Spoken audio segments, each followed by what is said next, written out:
High viewers, இன்றைக்கி நம்மளோட spoken Hindi வீடியோவில் தமிழ் இங்கிலீஷ் ஹிந்தி வீடியோ 3 பார்க்கலாம். இதில் பார்த்திங்கன்னா இது மற்றும் அது சொற்களை உபயோகித்து நம்ம எப்படி ஹிந்தியில் வாக்கியங்கள் அமைக்கலாங்கிறத ஒன் பை ஒன்னாக பார்க்கலாம். ஃபஸ்ட்டு வேர்டு, இது மேஜை, இட் இஸ் அ டேபிள். யஹ் மேஜ் ஹை, இதில் பார்த்திங்கன்னா யஹ்ங்கிறது இது, மேஜுங்கிறது மேஜை, ஹேங்கிறது இருக்கிறது. ஓகேங்களா. செகண்ட் ஒன், இது மரம், இட் இஸ் அ ட்ரீ. யஹ் பேட் ஹே, இதுலேயும் சேம் அதே மாதிரி தான். யஹ் மீன்ஸ் இது, பேட் மீன்ஸ் மரம், ஹே மீன்ஸ் இருக்கிறது. ஓகேங்களா. நெக்ஸ்ட் வேர்ட், இது நாய், it is a talk.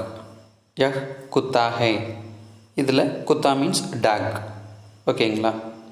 Fourth one, இது பூனை, இட் இஸ் அ கேட். யஹ் பில்லி ஹே, இதில் பில்லி மீன்ஸ் பூனை.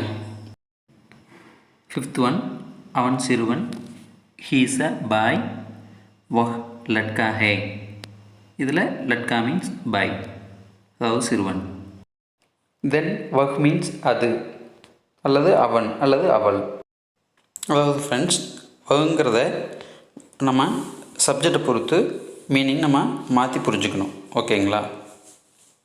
அதே மாதிரி யஹுங்கிற ஹிந்தி வேர்டு யூஸ் பண்ணோம் இல்லைங்களா, அதுவும் இது போலவே தான், சப்ஜெக்டை பொறுத்தும் அதோட மீனிங் மாறிக்கும். நெக்ஸ்ட்டு அவள் சிறுமி, சி இஸ் அ கேர்ள். வஹ் லட்கி ஹே, அடுத்தது அவள் ஒரு பெண்மணி, சி இஸ் அ லேடி.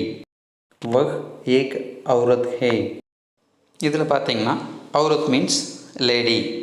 ஓகேங்களா. தி லாஸ்ட் 8 ஒன் இஸ், அது ஒரு நாட்காலி, தட் இஸ் அ சேர்.